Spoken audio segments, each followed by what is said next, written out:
Well, hello there. Hello. Is it me? I hope so.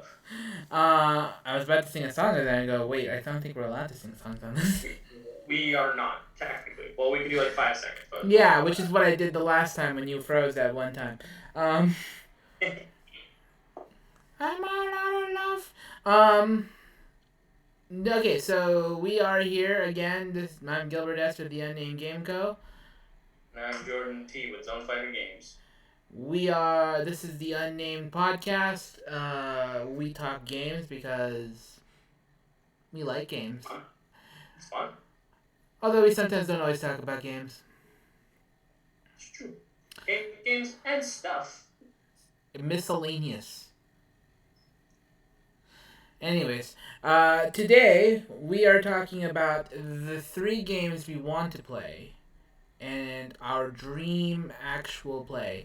For those at home who don't know what an actual play is because you've crawled out from under a rock or you are our parents who never play games. Um, Or you're just getting into the hobby. yeah, or that. Hi, Mom. Um, if my mom is watching this, I'm just like, I'm sorry. if my mom's watching this, she's like, God, I hate his hair. Yeah, mine is really long too. I need to get a haircut tomorrow. Maybe, probably not. Anyways,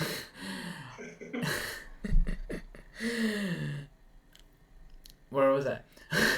The three We were game. talking about. So Yeah. an actual play is a game that is played on Twitch or on YouTube that is shown to everybody. It is as much a performance.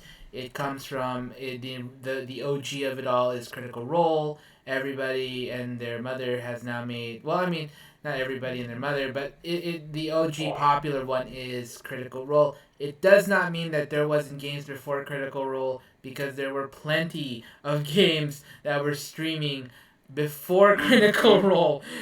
I Look, need. Howie. I want to say this for all the people that have games that are playing that are older than Critical Role, going that get told sometimes, "Oh, just like Critical Role." No, we were here first. Like, what was it? Like the PAX game with Penny Arcade. Yeah, we were here. We, Yeah, I can just imagine the. Oh, so you're just like Critical Role? No, we were here first. We've been here for yeah. like 3 years. We'll get to that someday. But There's a lot of things to unpack in future episodes.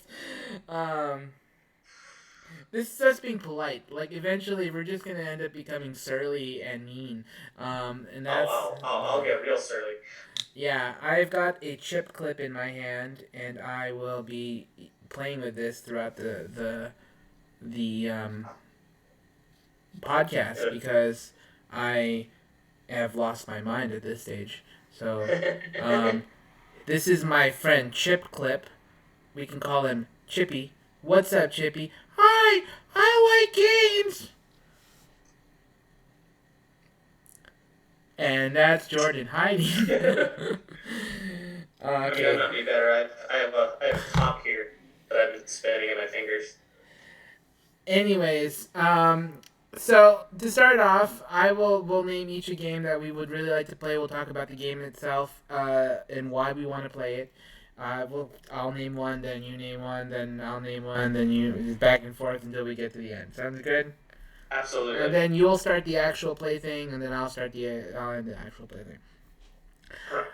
All right. The first game I would like to try is Wander Home. I think I talked about it at the last podcast. It's a gorgeous looking book.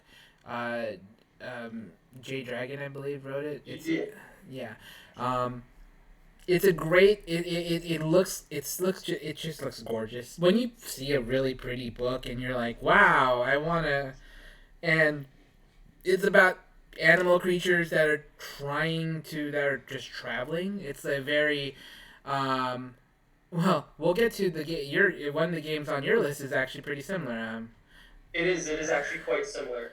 Yeah, Which to me says that you could actually probably play them together. yeah. Uh, But I think Wander Home's an amazing game. It's very very popular right now. It's very very big right now. I It's not on my list, but I would also like to play it. Yeah, I think it's just a game that I wouldn't mind trying. I wouldn't mind running it just to see how it plays. I've been Right. told like I've been told some people don't really like they're not in love with it per se, but there's a lot of games that look really cool that you just want to be like, I'll try it because it looks really cool. Right. Like there's too many games in the world to not play. Yeah. Unfortunately, just we can't play everything. Yes. Um, I don't have the time. no, darn grown up responsibilities. Stupid me having to do stuff for money. Okay, I think that's my first one. I think Wander Home just because of the fact that it's very popular and it's well known, and I just want to just want to try it. Just want to try it. Mine mine is again in that same vein. Is Pugmire, which is um basically that kind of like Tolkien, Lord of the Rings esque fantasy, but what if everyone was just a dog? And I don't mean like a dog that like walks around on all fours. I mean like you're like kind of like Zootopia. Yeah, Like you're just like a dog, but you wear like armor, and instead of picking like a race, you just pick a breed of dog. yeah. Um, I've seen there are I've seen Pugmire myself, and I've always been like, huh, that looks like a pretty I clever have game. seen Oh no, I've seen one game back in the day on Geek and Sundry, which am I here? Am I here? you kind of froze there for a second, buddy. I was. Oh, okay, We don't want to hear me singing again. You yeah, terrible singer. I'll try not to. Yeah, I've seen one play of it. It was on Geek and Sundry back in the day. Again, just before Critical Role took off, they like where they thought like, hey, this is getting new ratings. Let's try with another game, see what happens. Um, it was Ivan Van Norman, who's a really good guy to go look up just to see like what he's done in terms of like making games. But it was everyone in the group played a different dog and like different class, and then they like woke up and like they were playing a different game, and then like this just kept happening. So the idea is that they were like jumping between dimensions like via consciousness, which was neat. But I really wanted to hear more about Pugmire because like okay, that's cool, but also like the the the whole twist of Pugmire is that you are dogs in a world that humans exist in. They just vanished. Like something took them all away. So you all see humans as like this great creator race that like push the world with like technology and like art and literature, and like you worship them not as gods, but like they were doing something and they're really smart, so we should like kind of maybe listen to their wisdom. There are of course expansions to play as cats. There is another expansion that I believe came out I think last year where you can play as lizards and birds.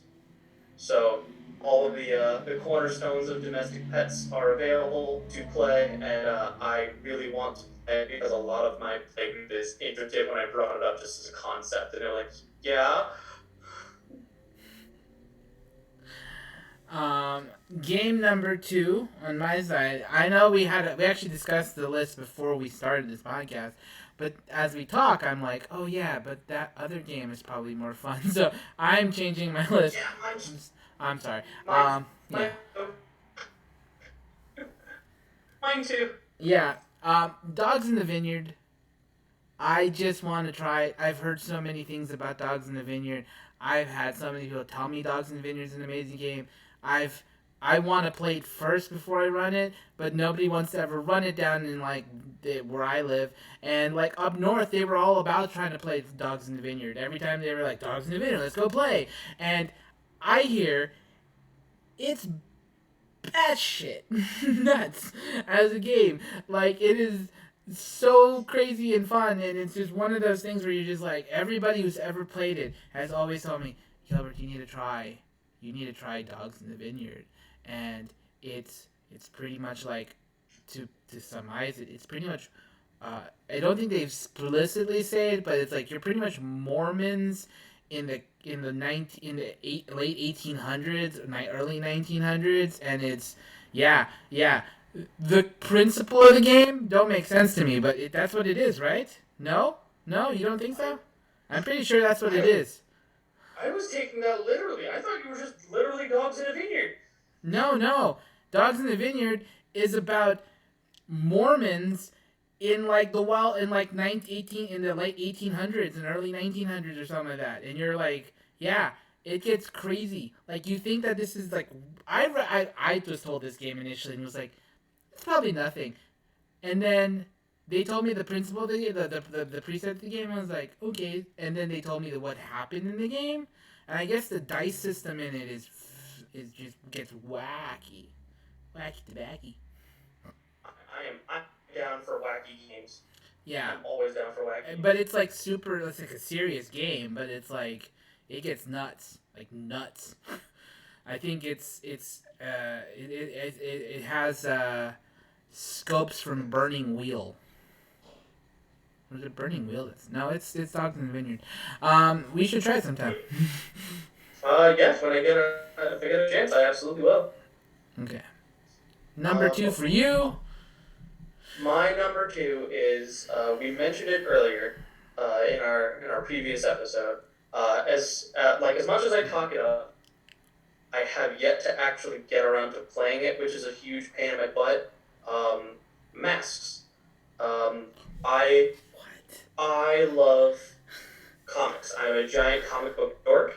On top of that, I always love a good comic book with a legacy hero, a character who has to pick up a mantle or carry on the duty of another hero. I think that's always fun. That's always cool. I'm also really into teenage superheroes who have no idea what they're doing. Um, I actually recommended it earlier last week where someone was looking for a game where, hey, just watched the show Young Justice, which is about DC teenage heroes, basically like entering the world of like adult heroes and like understanding the stakes. Um, and he was like, "I'm looking for a game," and I'm like, "Masks." It references in the text of the game, but like because it's a Powered by the Apocalypse game, so it uses playbooks. In the playbooks, it's like, hey, here's this character, here's what they do, here's some notable versions of this trope you'd be playing, and it references outright Young Justice, and like he Googled it, and like 5 seconds later, basically came back and was like, no, yeah, okay, done, job done, we found the game. Because I wanted to play it so bad. Yeah, I like Masks. It's a fun game. I think you'd really like it if you got a chance to play it. It's different, so it's a little different Yeah, from the other PBTA's, but there's a reason that so many people play it, and there's so many like cool playbooks and um that you get to I play. remember finding one actual play of it. I can't remember what it was called right now. Yeah, I have a friend who swears by Masks. It's one of their favorite games. They will they run it, and then they will tell stories about the deep feelings and the Yeah, the heart, the heart that's and soul. what I'm excited about because it's a game where it's not so much about like for the listener and those who haven't looked into it. It isn't so much about we saved the day, we punched the bad guy. No, it's more about like cool, we did the thing, but like some of the stuff I did said to other people and my teammates change their perceptions of me and myself. So it's like, cool, I want to be the best hero in the world, but like, I did something today that like the public saw. I was like, that's bad. Yeah, and it's about like yeah, even just fighting as a teenager, it's never clean. Like it's always like a lot of the roles in that game are like, oh, you do it, but you do it messy. You do it, but you destroy a bunch of things. Like Yo, it's how never did you like screw this up? yeah, it's like yeah, I win, but I also destroy half the town because you're not fully in control of your powers. You're still a teenager. You're not like this Yeah, superhero that's polished and knows everything. you don't. You're still trying to control your emotions. You're still trying to like figure out how to be a Yeah. be a teenager. And adults affect you. Like they make your stuff go up and down. Like your stats change based off of like how an adult interacts with you. It's such a unique system, Yeah, and like yeah, it's one of the games that has uh, had great staying power.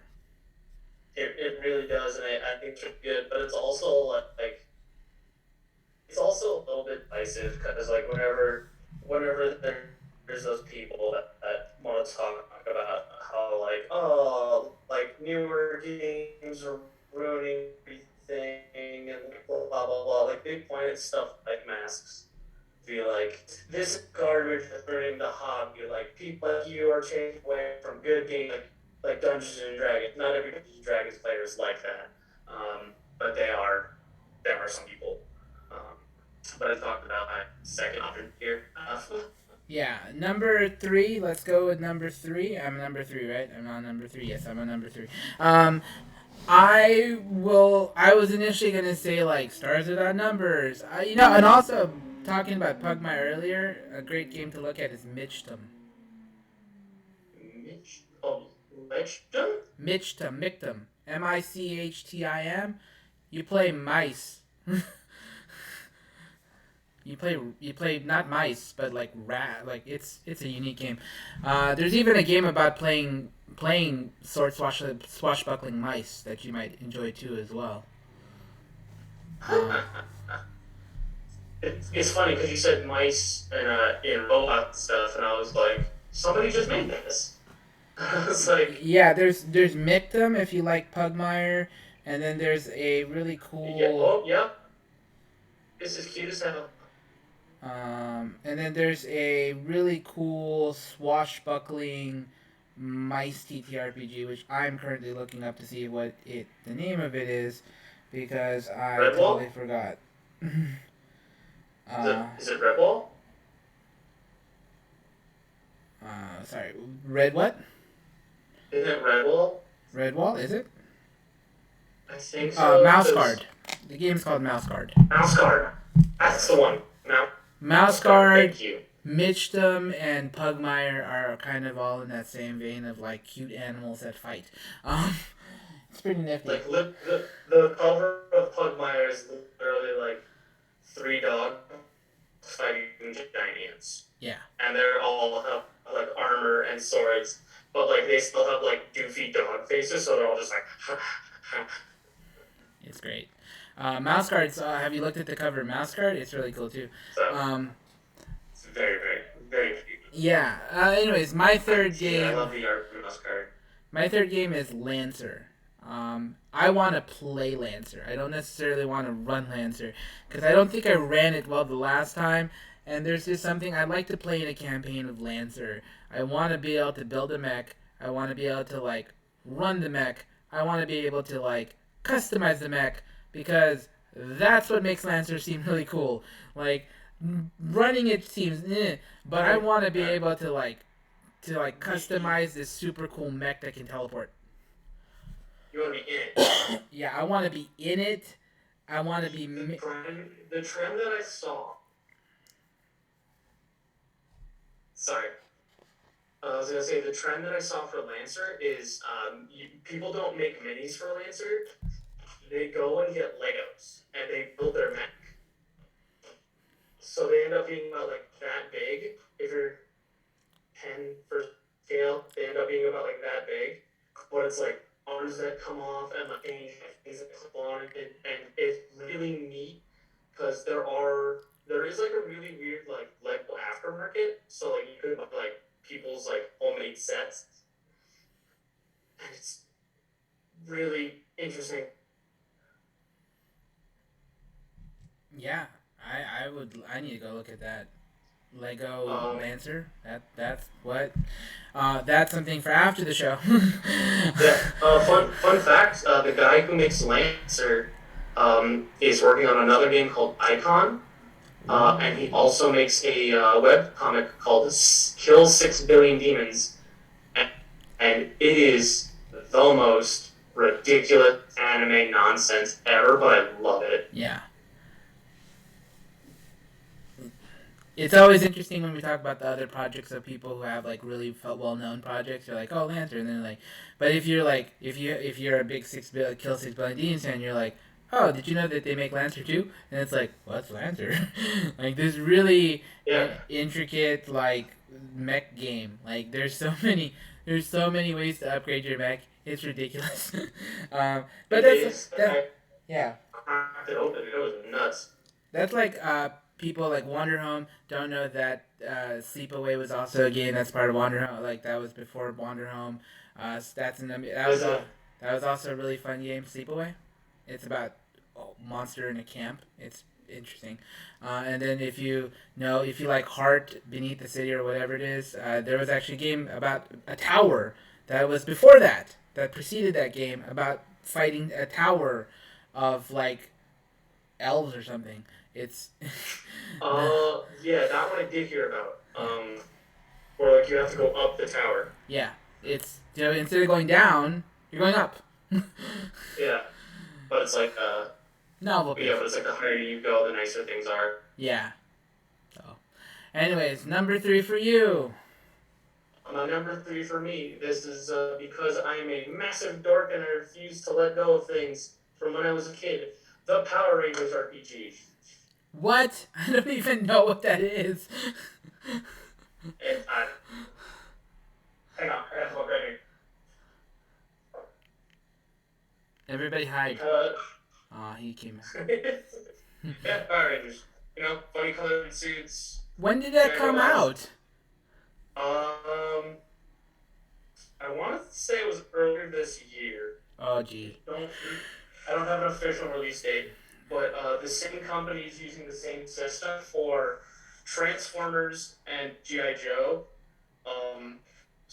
But it really is just kind of, like, even if it is just like this company trying to do a quick cash grab, like, haha, you've given us what we wanted, you fools. Like, Haha. Thank you for the money. You've yeah, given like, into your nostalgia and bought this game. Haha, haha. yeah, like, oh no, You.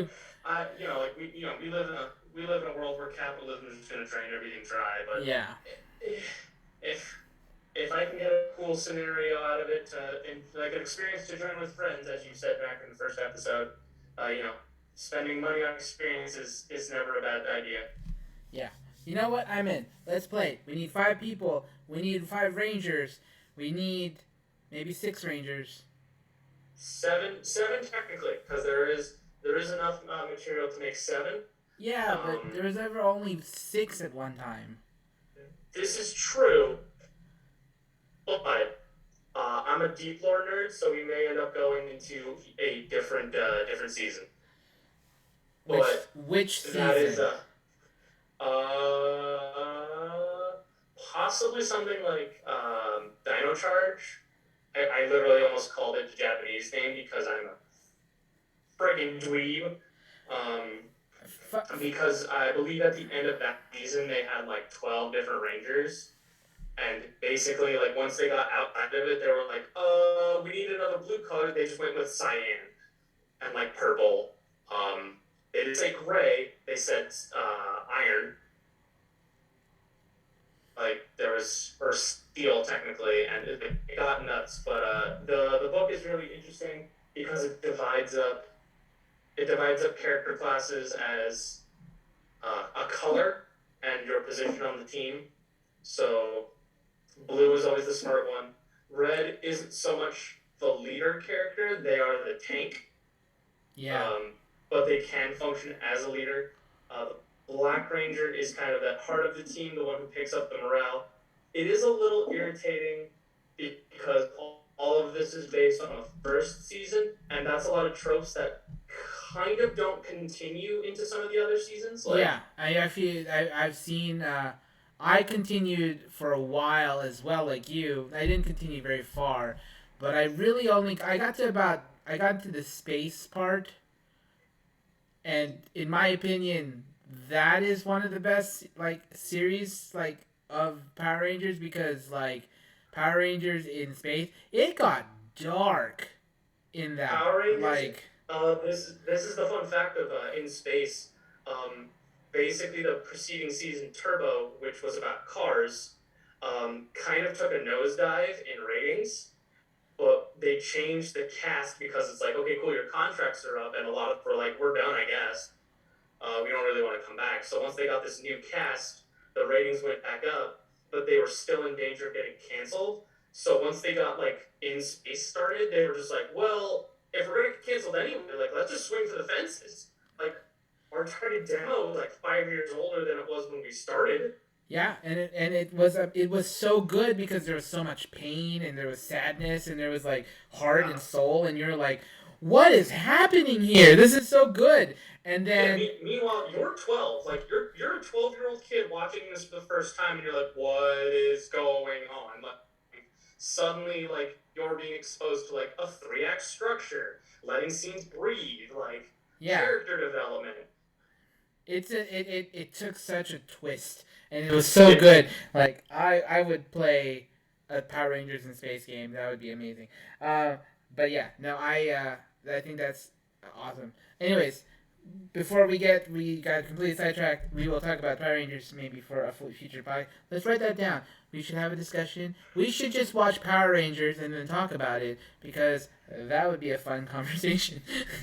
I am listening to a Power Rangers rewatch podcast right now, and I just got to the episode where they went to In Space and they did the crossover with the Ninja Turtles, and boy is it not good. Oh yeah, I imagine. Anyways, let's talk about APs.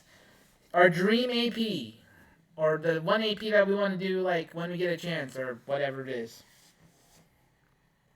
You go first on this one. So it's an idea that I've been sitting on for a really long time.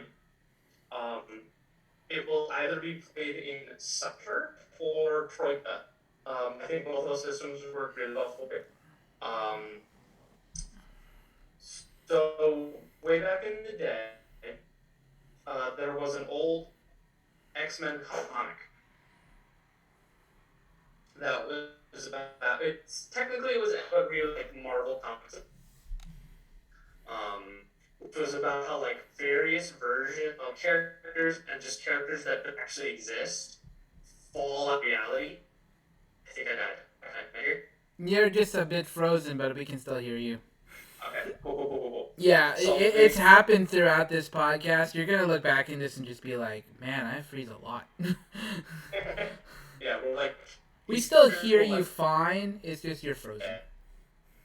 They will like fall out of reality or like become unstuck in time, like real quantum leap type stuff. Mm-hmm. But they end up basically like this guy, like just scoops them up and he's like, "Hey, like this is a shitty thing that happened to you. Like you're just nowhere right now, but I can send you back home, but I need you to do stuff for me." And I really like the idea of kind of having that setup, and it's something I've been sitting on forever, but instead of you just being like nowhere in between missions, you're in what is essentially an outlet mall, like on the outside of the multiverse. So you end up being able to live in like a shitty motel at like an outlet mall, and like a ton of other like creatures exist here, and like the weirdness of it all. And just in the meantime, it would definitely be like a hub type game. So like you keep coming back to this base, but like you would get sent down into like strange and weird worlds to like go find. He'd be like, go find me X, or like bring back Y. And the more you do this for me, the more I'm able to find your home. So it'd be this kind of cool idea of like, how far could I push that? Like how would I need cast of like a rotating cast, or like would the cast just need to come up with like 4 characters each? Yeah. But I've done a little bit of research. I've done notes. It's something like it's one of those things that like I have notes for it, but it really mostly just sits in my head, and I'll just think about it from time to time, and it just kind of like the idea just comes back. I think that's if you put it together, you should consider me. Consider me. You are on the short list. Because I think you'd have a lot of fun with that. So my dream AP, because I am a person that can't really like love one singular system. I'm very. We always the logo for our company is Games with Heart. So I'm always gonna make something that's gonna tinge a bit sad. So I imagine I imagined a game that would play across multiple systems. Um, I've so, seen it done. yeah. I've seen it done. It can be done. So what the first? So the basic of the game is you are friends that have played in a game together for the last 30 years, and you have played through multiple systems, and your GM, your DM, the person who has run your games, has gotten into a severe accident while driving home with this antique thing. Uh Um, huh. Uh-huh.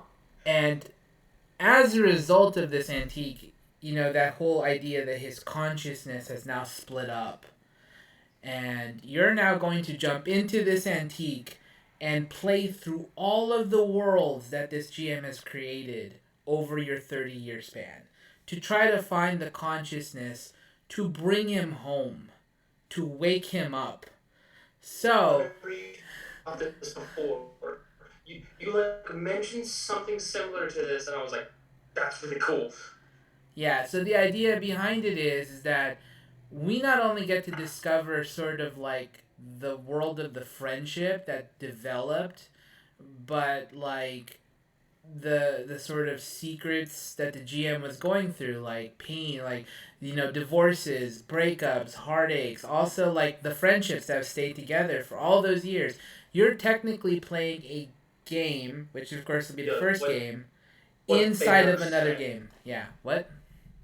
what they never said that was in the game, but like because Yeah. they're now they're living it like oh I didn't know he felt that way. Yeah, like I actually had written parts of the story, and I was like, oh, the first one is gonna be like a campy '80s like game, but I also want to have like undertones that the GM has been for years was hiding their sexuality. Like even from that moment, like the main characters are like a lot of the characters are like buff looking guys, and it'd be like that seems a little strange at first, but then you're like, oh, he's a 13-year-old kid running this game, and he's acting out a fantasy that he can't be open about, and it's like, oh, but you love him, and then the reality of like what sort of has come, and discovering the story of this character, the GM's character as well, as you sort of progress through all of these roles to find the consciousness and to bring him home, and Yeah, to kind of and get him out of that like eternal sunshine of the spotless mind kind of thing. yeah, then in essence that like this thing shattered his conscience, and like we can bring him home, but he's in a coma right now. So let's all try to bring him home. So we're gonna go through all of these worlds and recreate our stories and our histories and our loves, and even some of the pain along the way, which I think is a really fascinating. I think, and I imagine that one character would play like a child, like a daughter or a son or something like that, and like, oh, learning about your best friend that you thought you knew but you didn't really know, maybe not. Yeah, it is with it tickles me to be able to say this. There is a great comic that like glances at this idea. Ooh. It's very similar. Beard hair. It's very similar. It's not exactly this, but like you'll it'll get you pretty close. And you're like, oh, okay, I see how, and it's right up your oeuvre of like a sad story. It is called Die. It is written by Kieran Gillian. It is 4 volumes long. It is so good. It is literally about a bunch of like nerds who played Dungeons and Dragons like in the late 80s, early 90s. They vanished for 6 weeks. Nobody knew where they went. They come back. One of them is missing. Another is like he lost his hand. And they refuse to talk about whatever happened. And then they jump ahead. They are now 30. Like they're all like in their late 30s, early 40s. And something happens that like has to bring them back to wherever they were. And it turns out they went into the fantasy world that their friend made for them. Wow. Yeah, and like they like they suddenly now have to deal with like the decisions that they made when they were teenagers in this fantasy world, like 30 years on, like 40 years on almost. Like, cool. Like we cursed this king so that he'd live forever as long as he never saw us again. We knew we were never coming back, so like that'd be great. But like they meet him and his eyes have like basically rotted out of his head so he can't see anything with his real eyes, but like he can still see things magically. So like, cool, I'll never die now, and I'll never know peace, and it's all your fault. So like this guy that they thought they were helping has just hated them for 20 years. Ooh. Yeah, you know what? Yeah, You need to send that to me so I can try to buy it and take a look at it and support it because that absolutely. sounds like a fantastic thing to read. The best part is the system that they play in the game in the comic is real, and they made it, and I Ooh. have it. Yes, Why didn't that make your and list of games to play then? it's it's really interesting, but like it's so wild because like one of the classes is a cyberpunk, and by that it's you need Fey gold, like gold from the Fey world, and the Fey are just these digital entities that exist in a binary, so everything is either yes or no to them. So like you ask them to do something, and they'll be like coin flip. It is what I'm gonna pull up. I'm gonna send you the. I'll get you on the Amazon listing, right? I think the complete set is almost out too. I think. All right. Sounds great. Send that to me. We should sign off here, though. If you like this, hit like and Good. subscribe below. Follow us on our Twitter. It's there on the screen. Or find us our games on our Ko-fi. We one day you're gonna have an itch, hopefully. Um, uh, Soon as I find myself with enough attention span to do it. yeah, we'll have to change this little frame then. But yeah, that I am Gilbert S. I am with the Unnamed Game Co. I am Jordan T, and you can find me at Zone Fighter J.